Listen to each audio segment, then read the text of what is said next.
Hi, RZ. Hi there. Hi, love. O, sige, kwentuhan mo na ako, love. Anong may paglilingkod ko kay RZ at nagpatawag po sa usapang LDR? Well, actually kailangan ko lang talaga ng siguro mailabas ko na after all these years of, keeping it hidden. Mm-hmm. So what actually happened to me, I was actually an ex-OFW. Mm-hmm. I used to live in Dubai. Okay. So my story was way back 2008. Um, nung nag-work ako doon, I met a guy na kasama ko siya sa house actually. Mm-hmm. Kasi doon is usually, alam mo yun, yung sharing, like we share together like in one house. So dun sa house na tiniran ko, um, kasama rin niya yung mga brothers and sisters niya Mm. and even his uncle. So napatira ako doon as a bed spacer. Then I met this guy nga na mentioned ko earlier. Actually, alam ko naman na married siya. Alam ko yun. Aware ako doon. So, it's just my friend. Pero, ayun, kasi nga nagkasama kami, siguro yun ang what we say na-develop, Mm-hmm. naging kami. Okay. So, yun, naging kami. Pero, syempre, alam mo na, mali. Yep. So, dumating ako dun sa point na parang, teka, mali na tong ginagawa ko. So, umalis ako ng bahay Mm-hmm. dahil gusto ko nga itama yung pagkakamali ko. Pero alam ko sa sarili ko, masakit sa akin yun kasi mahal ko talaga siya eh. Mm-hmm. Kasi mahal ko siya. So, na-meet ko yung husband ko na ngayon. Na parang siguro sa sobrang nasaktan ako, nagmadali akong pakasalan siya. Mm. As in, like 6 months pa lang, nagpakasal na kami para makaiwas ako dun sa, yun nga, sa ex ko. Mm. So, para magano, mabilis yung pangyayari, nagkaanak kami, nagpakasal kami. Akala ko makakalimutan ko na siya. And then, what's happened, nagkaroon siya ng parang offer to go to a different Emirates. Mm. Ayun, sumama ako sa kanya para talagang totally makalimutan ko na siya. And after 6 years, yun, nandun ako dun sa Emirates na yun, we bumped in na naman. Mm. Nagkabuguan kami sa stoplight. Okay. Sabi ko, ang laki-laki, magkikita ulit kami. Bumalik na naman yung memories na parang nakipag-communicate ulit ako sa kanya. Hanggang sa gusto ko talagang umiwas na totally. Sabi ako sa husband ko, uwi na ako ng Pilipinas. Mm. Which is, hindi alam ng husband ko yung about sa amin. Wala siyang alam. Nahihirapan ako kasi parang hindi ko alam kung paano sasabihin sa kanya. Hindi ko alam kung talagang mahal ko yung husband ko. Pero every time na maiisip ko na naman siya, yun yung nagiging reason na nag-aaway kami na hindi niya alam kung bakit kami nag-aaway. Na meron akong parang inside na hindi ko masabi. Mahal ko ba talaga siya or nagmadali lang ako para makalimutan ko yung isa? So, nandito na ako sa Pilipinas para kalimutan ko na. Kasi nga, ayoko nang balikan. Pero may mga at times pa rin na naaalala ko pa rin siya. And lately lang, why I asked you to call me. This Sunday lang actually. Sobrang laki ng Pilipinas and he lives in Batangas. Nagkabungguan na naman kami dito sa Manila. Nagkita na naman kami. Tapos, yun, communication na naman. Ay, paano ko ba, gusto ko nang tigilan eh. Tapos ngayon nag-aaway na naman ng gabi ng husband ko na parang nagtataka siya. Ano naman yun naman yung problema? Parang kahit anong iwas ko, parang lagi kaming pinaglalapit. Pero hindi na pwede kasi may asawa na kami pareho eh. Parang nahihirapan ako. I understand. RZ, ganito, no? I'll be blunt and honest and straight with you. Yung magkatagpo kayo, yung magkabungguan kayo, sabihin na natin, no matter how coincidental it may be, it's inevitable. Sabihin man natin, ang laki-laki ng man ng globe, bakit ba nagkakabungguan kaming dalawa? Eh, ganun talaga eh. You share the same space eh. You share the same places na both of you, alam nyo, doon kayo nagkakilala, doon kayo nagkatagpo, both of you are Filipino. You just have to accept the fact na makikita ko talaga yung nakaraan ko. It's maybe 2 years from now, 10 years from now, maybe ganun yung span, pero it's inevitable na makita ko yan. Kasi we are sharing the same space eh. Ibig sabihin, kumbaga, dito ako sa Manila nakatira, dati akong nagtrabaho sa ganito, dati kaming OFW, mga ganyan. Kumbaga, it's inevitable na magkatagpo kaming dalawa. Pero the thing I have to change is what to do after pagtagpuin kaming dalawa. Is there a need really for me to contact this person after naming magkita? Kailangan pa ba namin ng pep talk? Kailangan pa ba namin ng kamustahan after naming magkita? Kasi if there's one thing na very common sa lahat ng incident na nagkita kayo, RZ, that's kung anong nangyayari after nyong magkita. Lagi kang nakikipag-communicate or lagi siyang nakikipag-communicate sa inyo after ninyong magkita. Pwede naman kasing wala na eh. Pwede naman kasing wag nang makipag-communicate if you know that you keep on coming back to this state, emotional state of yours whenever yung incident na yon ay nangyayari. And the fact na alam mo sa sarili mo, you are knowledgeable about that fact na there's nothing more to this than ito lang. Kasi both of you now are committed to somebody. Then, you have to make that ultimate decision sa sarili mo na this is the reality I have to settle with. What I have been having with this guy are moments, fantasies, na can never come into reality, can never be in reality. Kasi ayaw akong sirain yung pangalan ko. I'm sure ayaw niya din sirain yung pangalan niya. Ayaw namin saktan yung mga taong nagmamahal sa amin at ayaw namin sirain yung pamilyang meron na kami pareho. Kumbaga, kung ipipilit namin to, mas malaki yung mawawala sa amin kesa magigain namin. Plus, ando naman kasi yung mentality na sinasabi mo, RZ, sa sarili mo na you know you love this person. You know you feel something for this person and that is your husband we're talking about. So may mga moments sa buhay natin na we just have to choose to love that person every single day. Lalong-lalo na kayo, kasal na kayo eh. Kumbaga, I have to choose to love this person every single day. Kung merong mamamagitan sa amin, easy. Solid lang. Ang gagawin ko lang, I have to choose to love him. Even more so.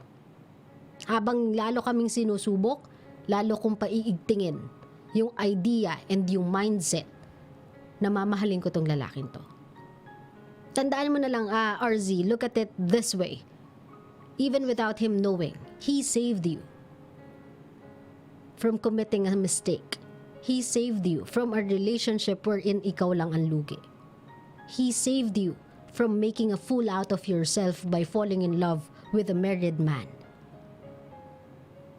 He saved you sa kahihiyan of falling in love with a family man. Without him knowing that, he saved you multiple times already, RZ. He gave you a wonderful kid. He promised you a better life and he is working hard for it. So instead of looking at the past, instead of looking and reading into these coincidences na pinagtatagpo kayo nitong lalaking to, you try to appreciate and try to fall in love dun sa countless times na naisasalba ka ng asawa mo without him knowing it. At yun kasi yung magandang klase ng pagmamahal, RZ eh. Na hindi niya kailangan sabihin sa'yo na he is doing it because he loves you.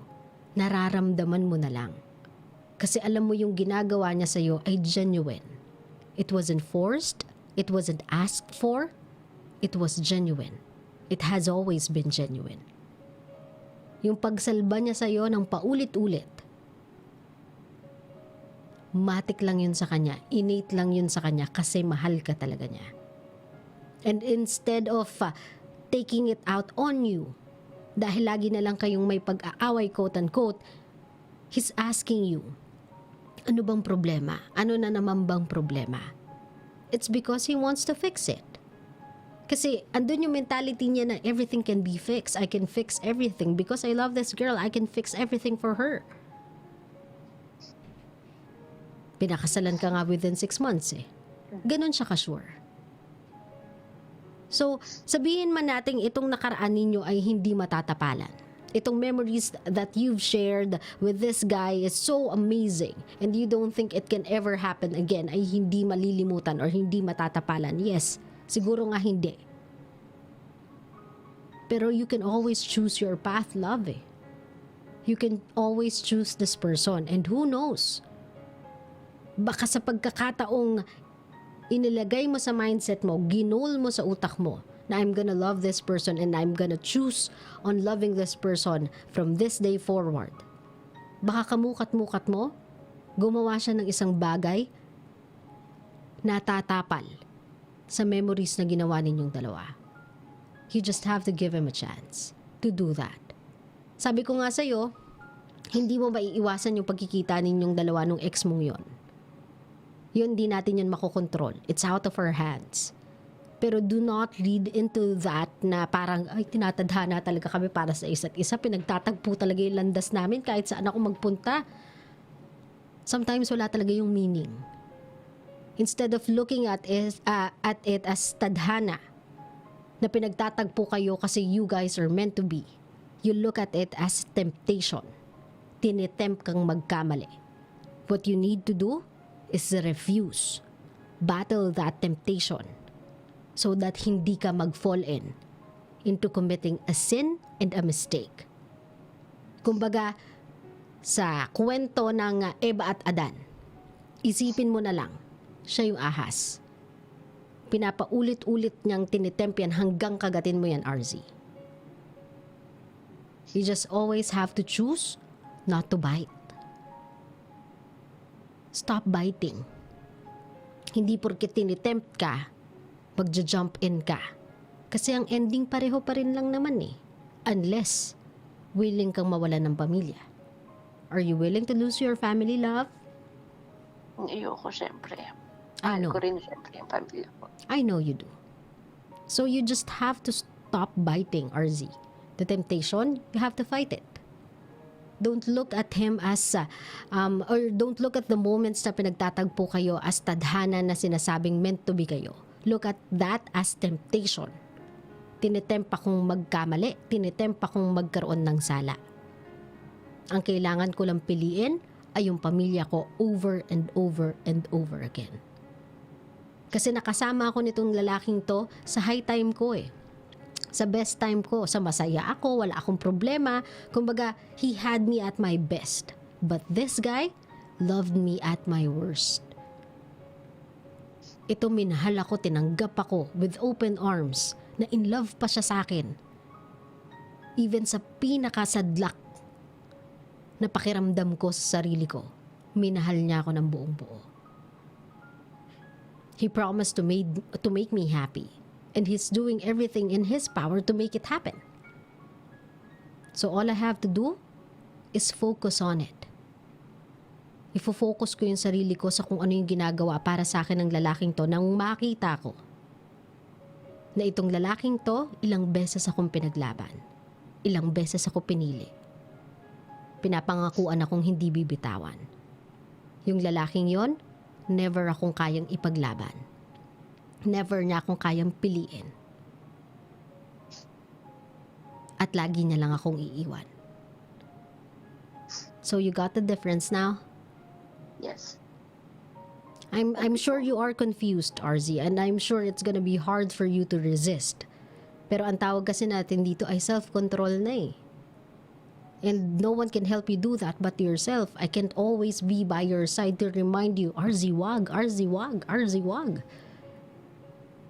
Pero treat me as your konsensya. Remember this day. Na Yeah. pinaalala ko sa iyo how much your husband loves you and how much you deserve a guy like that. How much you deserve to be protected, be loved by a guy like that. So meron ka ng ginto because you deserve that. Huwag ka nang pumili ng tanso. Kasi that one, you do not deserve. You do not deserve to be an option when you can always be a choice. Naintindihan mo ko, mahal ko? Yes. Now, let's do a practice, RZ, so that this one ma-embody mo. Let's say a goodbye. Goodbye sa nakaraan ninyong dalawa. It may have been a blissful kind of memory. It may have been, sabihin na natin, one of the happiest moments of your life. But unfortunately, not all good things in life can last. This one you have to say goodbye to. So, go ahead. Kung magpapaalam ka sa kanya, finally, ano gusto mong sabihin sa kanya bilang pamamaalam? Ano, siguro, I need closure na talaga. Pag mo na lang siguro akong i-text or masend ng message sa akin sa messenger. Actually, I block him na eh. Kasi ayoko na talaga eh. But pag block ko siya sa messenger, may message naman ako sa Instagram. Parang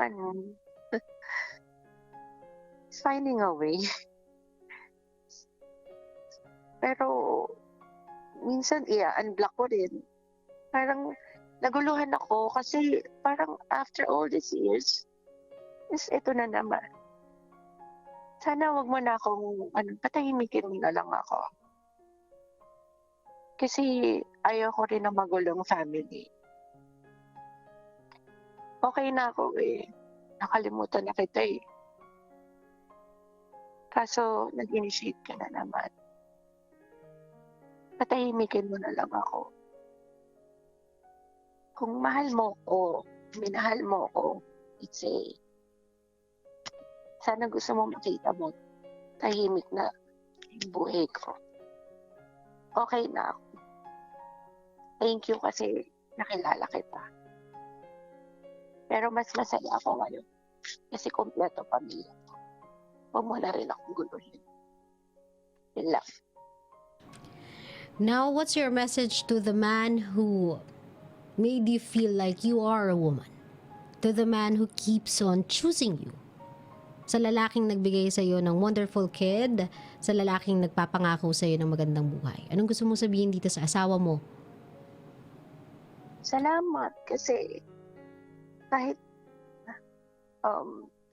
alam ko nararamdaman meron akong gustong sabihin sa'yo pero never mo akong sabihin ko ano yun.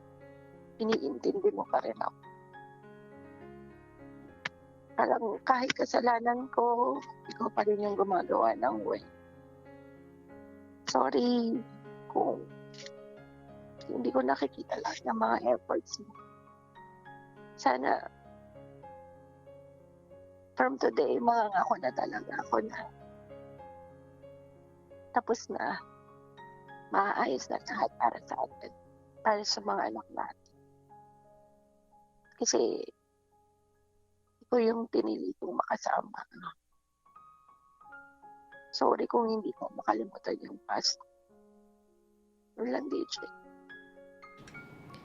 Love, I want you to forgive yourself. Gusto kong patawarin mo na yung sarili mo so that you can move on. That closure you can give to yourself by forgiving yourself from committing mistakes. For being so weak na i-dodge yung temptation. But there's still a chance and a hope for you to be better, to get better. So just grab that opportunity na makapagbago, makapagsimula ulit, maituwid ang pagkakamali, and just do a promise to yourself, not to everybody else or to anyone else in your life. Gumawa ka ng pangako sa sarili mo na this time around, I'll be stronger. I'll try and I'll do my best. to fight away temptation. Yes. This time around, I'll value my family more than ever. Kasi even if hindi nila alam yung pinagdadaanan ko, even if hindi nila naiintindihan kung ano yung nararanasan ko, wala pa akong sinasabi. Pinapatawad na nila ako. Ganyan kalaki yung pagmamahal nila sa akin. And that's the kind of love I need in my life. That's the kind of love na wala sa iba. So I would be thankful. I should be thankful. And RZ, wag mong tignan yung sarili mo as madumi, masama. Hindi, you are not that. Kasi hindi naman nila gagawin yan sa'yo kung hindi ka karapat-dapat sa ganyang klaseng pagmamahal.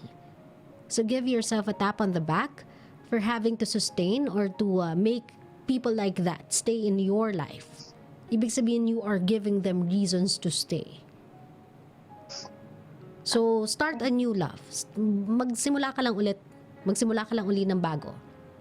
Magsimula ka lang uli ma-in love sa asawa mo at sa bagong buhay na meron ka. Patawarin mo yung sarili mo sa pagkakamali mo and then you move forward. Okay? Okay po. Maraming salamat, RZ, for calling my show. And ingat ka lagi, love, ha? Salamat. Thank you. Bye.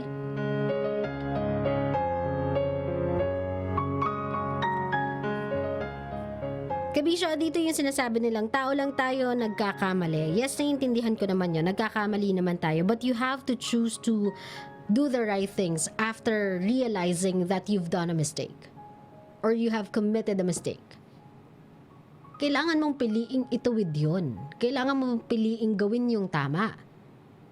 Kasi kung hindi, hindi mo magagamit yung kasabihan na, sorry, tao lang, nagkakamali din.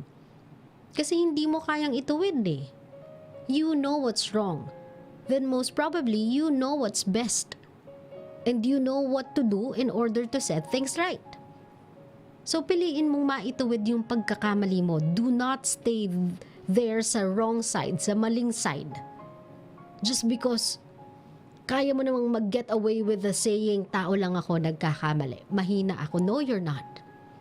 The fact na naiintindihan mo kung ano yung pagkakamali, it means na re-realize mo din kung ano yung solution. I do not believe kasi sa sinasabi nila na I cannot stop myself from doing it.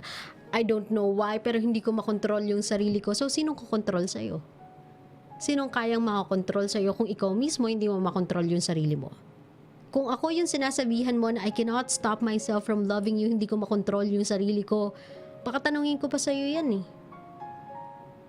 Baka questioning ko pa yung credibility mo for saying that you love me. Kasi kung ikaw nga mismo, you cannot even control yourself, how would I know kung totoo yung nararamdaman mo? Kung valid yung nararamdaman mo? Kung sure ka sa nararamdaman mo? Kung ang sinasabi mo sa akin, hindi mo kayang kontrolin ang sarili mo? Kabisyo, wag nyo kasing inegate yung sarili nyo to do better. Alam niyo yung tipong ang dami nang umaakay sa inyo to do the right thing.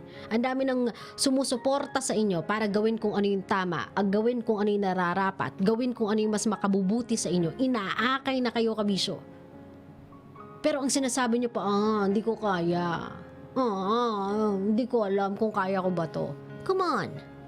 If other people are trying to believe in what you can do, if other people are opening their hearts and sabihin na natin lives for you, then all you need to do is reach out your hand. Yun na lang yung gagawin mo eh. You don't even have to do anything grand for them to accept you. Sila na mismo nagpapapasok sa'yo sa buhay nila eh. You just have to reach out your hand. Or you just have to take their hand in order na matulungan ka nila. Kabisyo, I do not believe dun sa sinasabi nilang hindi mo kayang kontrolin yung sarili mo. You can. I may not be able to explain how, but I know within myself that you can because I can. And I am not better than you. Hindi ako naiiba sa'yo. We are just but the same. Ikaw at ako parehas. Nagkaiba lang tayo ng pwesto. Ako'y nagsasalita, ikaw yung nakikinig. But then again, we're both the same person. We have the same abilities. Pareho din tayo ng pagkakagawa. So what I can do, you can also. All you have to do is believe in yourself that you can do it. And you will. And you shall. Okay?